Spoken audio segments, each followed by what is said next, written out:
Et what's up mes chers amis catch addicts, c'est Jimbo, et aujourd'hui mes chers amis catch addicts, on se retrouve pour les résultats d'Elimination Chamber 2023, un Elimination Chamber qui avait lieu à Montréal, Québec, Canada. Et bien sûr, cet Elimination Chamber 2023 va être animé par une seule chose, le main event qui va opposer Roman Reigns au super-héros local Sami Zayn. Et la question qu'on se posait durant tout le pay-per-view, que Sami Zayn, avec le public de Montréal totalement raillé à sa cause, réussira à battre Roman Reigns et repartir de Montréal avec le titre de champion incontesté, mettant fin à un règne légendaire de 900 jours pour Roman Reigns. Et bah, il faudra attendre le main event pour avoir la réponse à cette question.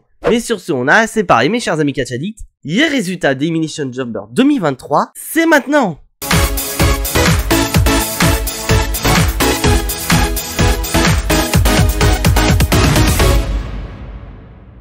Et pour démarrer cette Elimination Chamber 2023, la WWE a décidé de commencer par Elimination Chamber match féminin, un Elimination Chamber match féminin composé d'Asuka, Liv Morgan, Natalya, Carmella, Raquel Rodriguez et Nikki Cross. Pour rappel mes chers amis catch addicts, cet Elimination Chamber match féminin a pour enjeu un match de championnat face à Bianca Belair. Et à noter mes chers amis catch addicts que Natalya catch chez elle au Canada, donc ce qui fait que quand cette dernière va rentrer, et bah le public va être à fond derrière elle. Et la WWE a fait un choix très intéressant car cet Elimination Chamber match féminin va démarrer avec Natalya contre Liv Morgan. Et nous avons donc de très bons échanges entre les deux catcheuses jusqu'au moment où Raquel Rodriguez va débarquer. Une Raquel Rodriguez qui, grâce à sa puissance, va maîtriser Natalya et Liv Morgan. Et en quatrième position, on va avoir Nikki Cross. Une Nikki Cross qui est totalement tarée dans ce combat. Et c'est grâce à cette attitude que Nikki Cross va nous faire un spot qu'on avait déjà vu au Survivor Series. C'est-à-dire qu'elle va porter son crossbody du haut d'une CU d'élimination.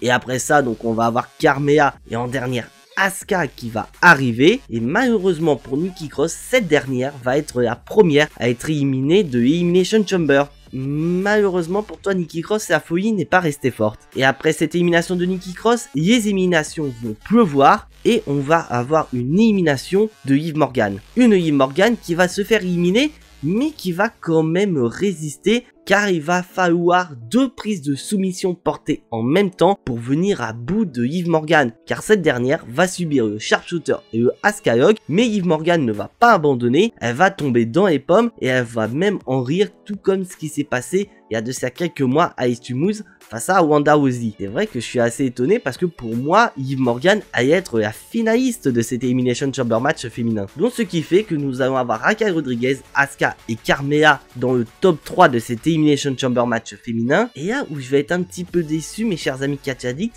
c'est par rapport à l'élimination de Raquel Rodriguez. Car durant l'intégralité du combat, Raquel Rodriguez est présentée comme une catcheuse très forte et que pour venir à bout d'elle, il va falloir être plusieurs pour pouvoir éliminer. Sauf que ça ne va pas se passer comme prévu car on va avoir Asuka et Carmella qui vont sailler pour venir à bout de Raquel Rodriguez et elles vont l'éliminer de manière assez facile je trouve. Donc c'est quand même une élimination assez surprenante du côté de Raquel Rodriguez, mais ce qui est moins surprenant c'est que durant la finale entre Carmella et Asuka, ça va être Asuka qui va remporter le combat et ainsi décrocher son billet pour WrestleMania. Donc grâce à cette victoire, c'est officiel mes chers amis catch addicts, Asuka affrontera Bianca Belair à WrestleMania pour le titre féminin de Raw. Et grâce à cette victoire, Asuka rentre encore plus dans l'histoire de la WWE car elle devient la première catcheuse à avoir remporté le Royal Rumble, la mallette Money in the Bank et l'Elimination Chamber. Pour rappel mes chers amis catch addicts, Asuka a remporté le Royal Rumble en 2018, la mallette Money in the Bank en 2020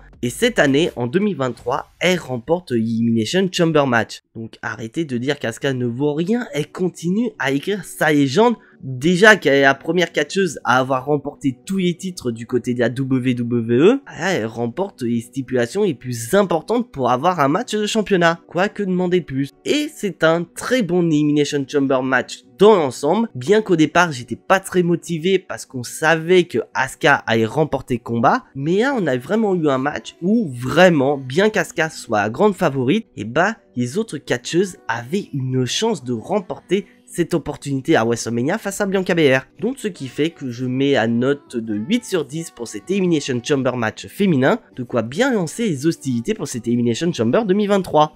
Et après ce très bon Elimination Chamber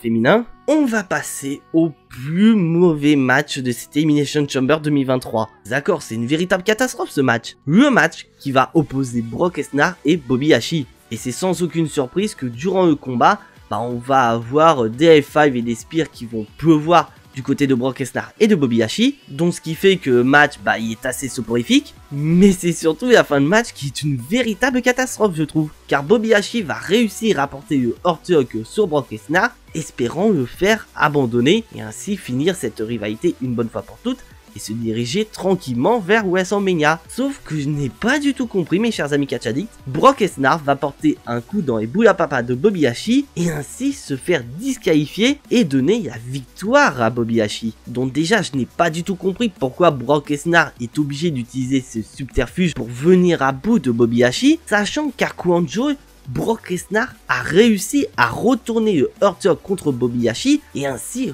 remporter le combat de manière très intelligente. Et pour moi, ça aurait été une très bonne idée d'utiliser ce même subterfuge et ainsi montrer un Bobby Lashley qui a retenu la leçon et qui ne se fera pas avoir une deuxième fois par la même technique, qui aurait pu entraîner une fin de match bien meilleure, je pense. Mais c'est après match qui va être décevant, car Brock Lesnar va appeler l'arbitre et il va littéralement péter la gueule de l'arbitre en lui portant un premier F5 dans le ring. Et là, ça commence à faire mal pour Brock Lesnar, et Brock Lesnar va continuer, la bête est enragée et va péter la gueule de Bobby Lashley, allant jusqu'à lui porter un F5 à travers la table des commentateurs. Et Brock Lesnar va continuer dans cette violence gratuite, car Brock Lesnar va porter un deuxième F5 sur l'arbitre, un arbitre qui va atterrir sur une table des commentateurs totalement détruite. Et bah oui, ce match est une véritable déception et c'est pour ça que je mets la note de 3 sur 10 pour ce combat. Et d'ailleurs 3 sur 10, je suis assez gentil quand même, parce que je ne comprends pas le déroulement de ce combat. Et puis là, je parle de ce combat, mais il y a quand même ce qui s'est passé du côté SmackDown. Car souvenez-vous, lors du dernier épisode de SmackDown, Bray Wyatt a envoyé un message aux participants de ce combat en disant que quel que soit le vainqueur, ce dernier fera mieux de courir. Donc comme c'est Bobby Lashley qui a remporté le combat, donc on va s'attendre à ce que Bray Wyatt ait Bobby Lashley dans son collimateur. Mais avec ce qui vient de se passer à Elimination Chamber, on sent qu'il va y avoir une rivalité entre Brock Lesnar et Bobby Lashley qui va continuer et qui ira jusqu'à WrestleMania. Donc est-ce que la rivalité entre Bobby Lashley et Bray Wyatt ne sera qu'une rivalité de transition? Car avec ce qui vient se passer, ce que vient de faire Brock Lesnar avec un arbitre, il risque bien sûr d'être suspendu, ce qui pourrait laisser Bray Wyatt et Bobby Lashley se taper dessus. Et dès que la rivalité sera terminée, Brock Lesnar va débarquer, s'en prendre à Bobby Lashley et lancer un prochain match pour WrestleMania. Moi je dis ça, c'est comme ça que je vois les choses. Mais bon, j'ai assez parlé de ce match catastrophique, il est temps de passer à un match beaucoup plus intéressant.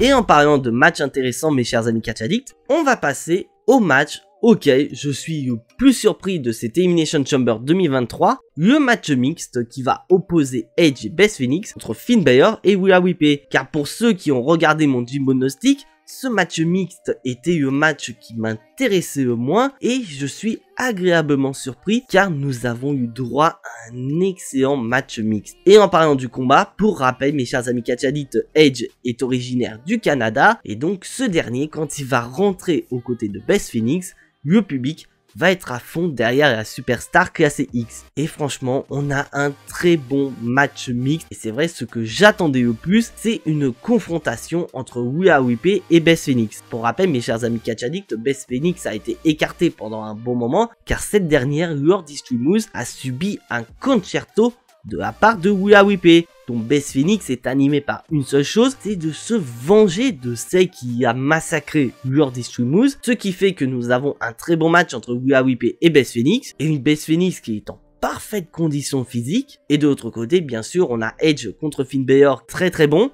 Et bien sûr, nous avons de très belles séquences, notamment où Edge et Beth Phoenix vont porter une prise de soumission sur Rhea Ripley et Finn Balor. Il est sans supposer que Finn Balor va abandonner, sauf que Rhea Ripley est une battante et elle va soutenir son partenaire du Judgment Day en le forçant à ne pas abandonner sur la douleur. Et bien sûr, à noter mes chers amis catch addicts qu'un certain Dominic Mysterio sera aux abords du ring. Pas Damien Priest parce que ce dernier a quand même un match Elimination Chamber qui va arriver juste après. Donc Dominic Mysterio va intervenir à plusieurs reprises dans le but d'aider Finn Balor et Rhea Ripley. Et là, on va arriver à l'extérieur du ring et ça va être selon moi le tournant du match car Rhea Ripley va vouloir faire comme Extreme Moose. Elle va vouloir démolir Beth Phoenix sous les yeux de son mari, sauf que Beth Phoenix a retenu la leçon et elle va se souvenir de ce qui s'est passé à Extreme Rules, ce qui va lui donner suffisamment de force pour contrer Rhea Ripley et lui porter sa prise de finition à l'extérieur du ring, ce qui va laisser en partie le champ libre à Edge. Et c'est un Edge dans un premier temps qui va s'occuper de Dominic Mysterio, comme ça il y a littéralement champ libre pour affronter Finn Balor, et c'est un Edge qui va porter un spear sur Finn Balor et ainsi faire le tomber pour le compte de 3. Et donc grâce à ce spear, Edge donne la victoire à son équipe et ces derniers quittent Elimination Chamber, quittent Canada en tant que grand vainqueur. Mais on sent quand même d'un côté que WWE a voulu protéger Rhea Ripley. Car pour rappel mes chers amis catch addicts, Rhea Ripley est la challengeuse numéro 1 au titre de Charlotte Flair. Et ça a été annoncé la semaine prochaine à SmackDown. On aura un face à face entre la challengeuse et la championne. Donc c'est vrai que d'un côté, c'est bien d'avoir fait gagner Edge et Beth Phoenix, mais d'un côté, il fallait quand même protéger Rhea Ripley dans la défaite. Et je pense que la WWE a rempli le contrat parce que ce n'est pas Rhea Ripley qui prend le tombé final, c'est Finn Balor. Donc on a quand même un Judgment Day qui a perdu le combat, mais on peut supposer que la guerre est très loin d'être terminée. Et vous allez comprendre pourquoi je dis ça. Donc on a un très bon match mixte et c'est pour ça que je lui donne la note de 8 sur 10. D'ailleurs j'ai oublié de vous dire dès le début de la vidéo mes chers amis catch addicts, n'hésitez pas à me dire dans les commentaires les notes que vous allez donner pour chaque match de cette Elimination Chamber 2023. Et maintenant mes chers amis catch addicts, comme vous le voyez il ne reste plus que 2 combats. Et c'est donc sans aucune surprise qu'on va enchaîner avec Elimination Chamber match masculin pour le titre de champion des États-Unis. Donc pour rappel mes chers amis catch addicts, les participants de cet Elimination Chamber match masculin sont ni plus ni moins que le champion des États-Unis Austin Theory, Seth Rollins, Johnny Gargano, Damien Priest, Montez Ford et Bronson Reed. Et bien sûr à noter la tenue de Damien Priest que j'ai trouvé superbe. Une tenue de Damien Priest qui rappelle l'un de mes Batman favoris, le Batman qui rit. Oui, parce qu'à la base en anglais ça veut dire Batman Who mais traduit en français ça veut dire le Batman qui rit. Et me faites pas la blague, je la connais par cœur. Et le match va commencer par une confrontation entre Johnny Gargano et Seth Rollins. Une très belle confrontation je trouve pour démarrer cet Elimination Chamber match masculin. Et au bout de 2 minutes, c'est Austin Theory qui est rejoint et on a un très bon combat entre les 3 catcheurs, j'ai littéralement surkiffé. Et comme vous le voyez mes chers amis catch addicts, parmi les participants de cet Elimination Chamber match, il y a un certain catcheur du nom de Bronson Reed. Un Bronson Reed qui est quand même très imposant, pouvoir éliminer. On peut supposer que les autres catcheurs vont s'allier, il est sans supposer que pour pouvoir y éliminer, les autres participants de cet Elimination Chamber match devra unir leurs forces. Donc ce qui fait que quand Bronson Reed va arriver en avant-dernier, ce dernier va rouler sur les autres participants. Et le dernier à sortir de sa cellule d'élimination est ni plus ni moins que Montez Ford. Et quand on connaît Montez Ford, mes chers amis catch addicts, qu'est-ce qui va se passer? Et bah oui, on va avoir des super spots signés Montez Ford. Dans un premier temps, ce dernier va escalader l'Elimination Chamber, s'écraser sur les 5 autres participants. Déjà, Montez Ford, il commence son match très fort. Et là va survenir la première élimination. Souvenez-vous ce que je viens de dire il y a de ça quelques minutes concernant Bronson Reed.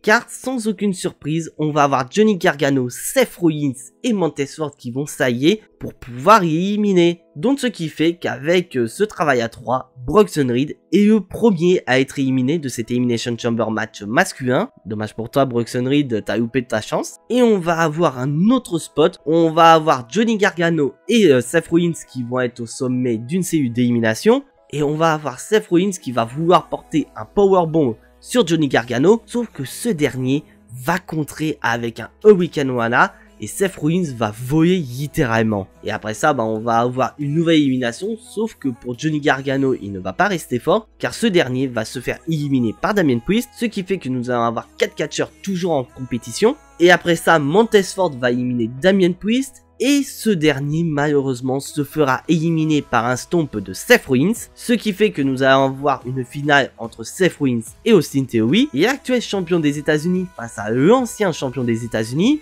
On a une belle finale pour être honnête. Mais pour rappel, mes chers amis catch addicts, on a les rumeurs d'un match concernant Seth Rollins. Et au moment où Seth Rollins s'apprête à éliminer Austin Theory et repartir de cet Elimination Chamber match en tant que nouveau champion des États-Unis, nous avons Logan Paul qui arrive et qui va s'en prendre à Seth Rollins. Nous avons Logan Paul qui arrive et qui va directement s'en prendre à Seth Rollins, lui empêchant de remporter le combat. Et c'est un Austin Theory opportuniste qui va profiter de cette situation, éliminer Seth Rollins et ainsi remporter l'Elimination Chamber match. Et c'est donc un Austin Theory qui ressort très fort de cette chambre d'élimination et se dirige vers WrestleMania en tant que champion des États-Unis. Mais après avoir remporté un Elimination Chamber, qu'est-ce qui va se passer du côté d'Austin Theory? Et bah oui, mes chers amis catch addicts, Austin Theory va être hyper arrogant, car durant la conférence de presse après Elimination Chamber, ce dernier va faire un Open Challenge pour le prochain épisode de Raw concernant son titre de champion des États-Unis, et c'est un Edge qui va répondre présent. Et donc on va avoir ce match opposant Edge et Austin Theory lors du prochain épisode de Raw pour le titre de champion des États-Unis. Et je vous avais dit lors du résultat précédent que c'est loin d'être fini entre Edge et le Judgment Day. Car pour moi, je pense que Finn Balor va intervenir dans ce combat, empêchant Edge de devenir champion des États-Unis et ainsi valider un prochain combat entre les deux pour WrestleMania. Donc j'ai fini ma petite prédiction et il est temps quand même de passer à la note de cet Elimination Chamber match masculin. Comme je l'ai dit, c'est un excellent Elimination Chamber match masculin, c'est pour ça que je donne la note de 9 sur 10. Vraiment, tous les ingrédients sont réunis et tous les éléments étaient réunis pour un excellent Elimination Chamber match masculin et aussi un très bon match pour nous chauffer pour le main event. Maintenant, mes chers amis catch addicts, il est temps de passer au main event de cette Elimination Chamber 2023, le match pour le titre de champion incontesté entre Roman Reigns et Sami Zayn. Et c'est sans aucune surprise, mes chers amis catch addicts, que dès l'entrée de Roman Reigns, ce dernier va se faire littéralement huer. Et dites-moi dans les commentaires si vous êtes d'accord avec moi, mes chers amis catch addicts, mais je crois que depuis que Roman Reigns est heel, aucun public ne l'a jamais autant hué que le public de Montréal.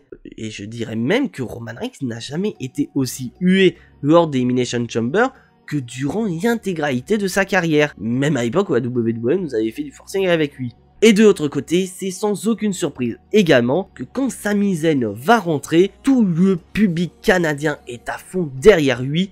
Le public canadien est chaud comme la braise. À quel point que le public canadien est chaud comme la braise que dès que le combat va démarrer, pendant au moins 5 minutes, Roman Reigns et Sami Zayn ne vont rien faire, ils vont entendre le public canadien. Mais après 5 minutes de communion avec le public, le match va commencer entre les deux. Et franchement, j'avais beaucoup peur par rapport à ce combat. J'avais peur que ce match soit un squash match. Ou autre cas que Sami Zayn va se faire littéralement dominer par Roman Reigns. Et que ce dernier, grâce à l'ambiance fournie par le public canadien, Sami Zayn revient dans le match. Et il est supposé que ce dernier pourrait battre Roman Reigns. On n'a pas eu ce cas de figure. On a un excellent main event où vraiment à tout moment, Sami Zayn revient dans le combat et nous laisse supposer que ce dernier peut battre Roman Reigns et repartir de Montréal en tant que champion incontesté. Et à quel point on est tellement investi dans ce combat, lorsque Sami Zayn va porter ses prises fétiches, on se dit que c'est bon, Sami Zayn va y arriver, sauf que Roman Reigns va se relever à 2,99, mais c'est réciproque de l'autre côté. Et là, on va passer au tournant du match où vraiment j'ai pas trop kiffé, car malheureusement, on va arriver à cette séquence où l'arbitre va être KO à l'extérieur, donc ce qui fait qu'il n'y aura plus d'arbitre, et ça va laisser champ libre à un certain Jimmy Uso. Un Jimmy Uso qui est finalement présent malgré l'interdiction de Roman Reigns d'être présent à Elimination Chamber, donc Jimmy Uso va aider son chef tribal, et c'est un Jimmy Uso qui va se déchaîner et péter la gueule de Sami Zayn, sauf que Sami Zayn est animé par le public canadien, et ce dernier va se débarrasser de Jimmy Uso, sauf que malheureusement pour Sami Zayn, ce dernier va baisser sa garde et se prendre un spear de Roman Reigns. Et là on se dit c'est fini, Sami Zayn il va perdre le combat et Roman Reigns va repartir de Montréal champion incontesté et se diriger vers WrestleMania face à Cody Rhodes. Et bah non mes chers amis catch addicts, Sami Zayn se dégage à 2,99 et le public est chaud derrière Sami Zayn. Sami Zayn est toujours vivant dans ce combat et malheureusement pour Roman Reigns, c'est loin d'être terminé. Et malheureusement, il va y avoir un deuxième arbitre et ce dernier va subir le même sort que son collègue. Il va être KO et il va finir à l'extérieur. Sauf que ça va pas être Jimmy Uso qui va intervenir, ça va être Jey Uso. C'est là où on va avoir le tournant du combat. Pour rappel, on ne sait toujours pas où est placée la loyauté de Jey Uso. Est-ce que ce dernier est toujours loyal envers son chef tribal ou ce dernier a retourné sa veste et a rejoint Sami Zayn? Et là, on va avoir un remake du Royal Rumble car Roman Reigns va mettre à l'épreuve Jey Uso et cette mise à l'épreuve passe par l'utilisation d'une chaise dans le but de venir à bout de Sami Zayn. Sauf que Jey Uso va se mettre à hésiter et ça va énerver Roman Reigns. Et là on se dit que ça y est, c'est le bon moment pour Sami Zayn de se relever et de venir à bout du chef tribal. Donc Sami Zayn il va pas hésiter, il va utiliser cette opportunité. Sauf que malheureusement pour Sami Zayn, sauf qu'au lieu de porter un spear sur Roman Reigns, Sami Zayn, sans faire exprès, va porter un spear sur Jey Uso. Et c'est donc Roman Reigns qui va profiter de cette situation et porter un spear sur Sami Zayn. Et ainsi remporter le combat et repartir de Montréal en tant que champion incontesté. Et le public de Montréal est resté bouche bée, mais là où on va passer sur une séquence que je n'ai pas du tout kiffé, car après ça, on va avoir Jimmy Uso qui va se déchaîner sur Sami Zayn, et là on ne sait pas pourquoi, nous avons la musique de Kevin Owens qui retentit, et va s'occuper de Jimmy Uso, s'occuper de Roman Reigns, se débarrasser de Jimmy Uso en lui portant un pop-up powerbomb le faisant passer à travers la table des commentateurs. Et bah putain, la table n'est pas restée forte, c'est la deuxième fois qu'elle est brisée. Et Kevin Owens va continuer en portant un stunner sur Roman Reigns. Et là où j'ai vraiment bien aimé, c'est que nous avons Paul Heyman qui va vouloir intervenir. Sauf que Paul Heyman, t'aurais jamais dû faire ça frère. Car ce dernier va se prendre un stunner de la part de Kevin Owens. Et là on se demande que va faire Kevin Owens, car il se retrouve en plein centre du ring, au milieu de Sami Zayn et de Roman Reigns. Donc est-ce que ce dernier va décider de rejoindre Sami Zayn et lui pardonner tout ce qui s'est passé dans le passé, ou est-ce qu'il va littéralement se barrer et faire comme si ne rien n'était et va partir de son côté? Et bah Kevin Owens va s'écarter et offrir d'une certaine manière Roman Reigns sur un plateau, permettant à Sami Zayn de porter un Alaba Kick sur le champion incontesté. Et le show va donc se terminer ainsi avec un Sami Zayn conquérant qui est venu à bout de Roman Reigns mais qui n'est toujours pas champion. Et c'est là où j'ai pas du tout aimé une partie du combat. Et là où j'ai vraiment pas aimé, c'est des interventions de Jimmy Uso. Déjà WWE a joué la carte de la facilité en faisant intervenir Jimmy Uso dès que l'arbitre est KO. Parce que pour ceux qui n'ont pas suivi les différents matchs de championnat de Roman Reigns, c'est littéralement la même situation dans la plupart de ces combats. L'arbitre est KO, ce qui permet aux membres de la Bloodline d'intervenir et d'aider Roman Reigns à conserver ses titres de champion.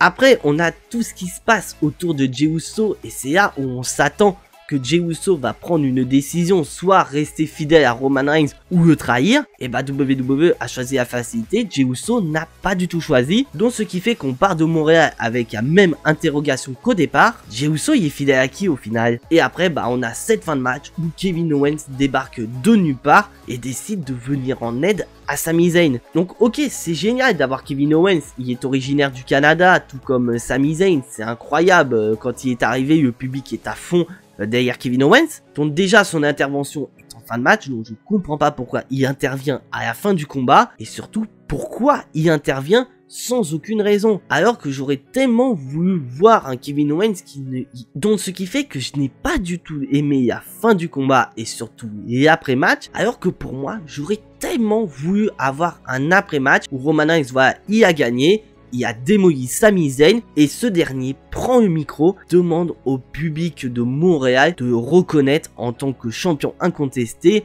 mais surtout le reconnaître en tant que chef tribal. Et franchement mes chers amis catch addicts, ça aurait été une fin de match bien meilleure que celle qu'on vient de voir à Elimination Chamber, ça aurait entraîné de la hit pour Roman Reigns et ça aurait pu diriger Sami Zayn vers une nouvelle opportunité, pourquoi pas pour WrestleMania. Donc après moi j'y crois toujours mes chers amis catch addicts, je crois à Sami Zayn à WrestleMania. Donc allez-y, mettez le hashtag Samimania sur les réseaux sociaux, il faut que Sami Zayn aille à WrestleMania pour affronter Roman Reigns. Donc malgré ça, on a quand même un excellent main event entre Sami Zayn et Roman Reigns. Bien qu'il ait été prévisible, on a quand même eu une grosse sueur d'espoir d'un Sami Zayn qui vient à bout de Roman Reigns. Donc c'est pour ça que pour la première fois, je crois, sur la chaîne, je vais mettre la note de 10 sur 10 pour ce combat entre Sami Zayn et Roman Reigns. Parce que bien que les interventions sont... Car bien que je n'ai pas aimé les interventions, que ce soit de Jey Uso, Jimmy Uso ou de Kevin Owens, on a quand même un excellent main event entre Sami Zayn et Roman Reigns.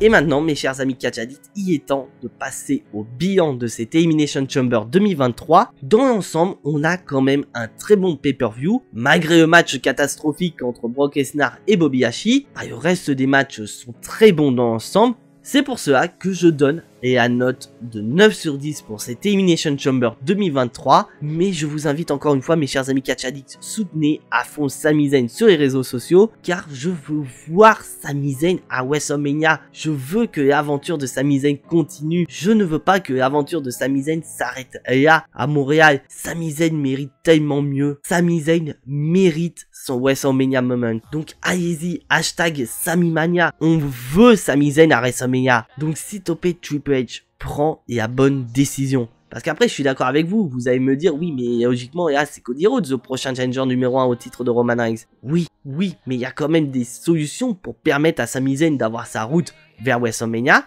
Et en parlant de ces possibilités pour Sami Zayn à WrestleMania, je vous réserve une vidéo qui sortira la semaine prochaine. Donc maintenant, c'est à vous, mes chers amis catch addicts. N'hésitez pas à me dire dans les commentaires les notes que vous allez mettre pour chaque match et votre note pour ce pay-per-view. Mais personnellement, je trouve que ce pay-per-view, qui est quand même le dernier payage avant WrestleMania, a rempli le contrat. Et voilà, mes chers amis catch addicts, c'est tout pour les résultats d'Elimination Chamber 2023. Et je m'adresse à ce cher ami catch addict qui n'est toujours pas abonné à cette chaîne YouTube. Je t'invite à cliquer sur le bouton abonner, c'est entièrement gratuit et ça soutiendra la chaîne.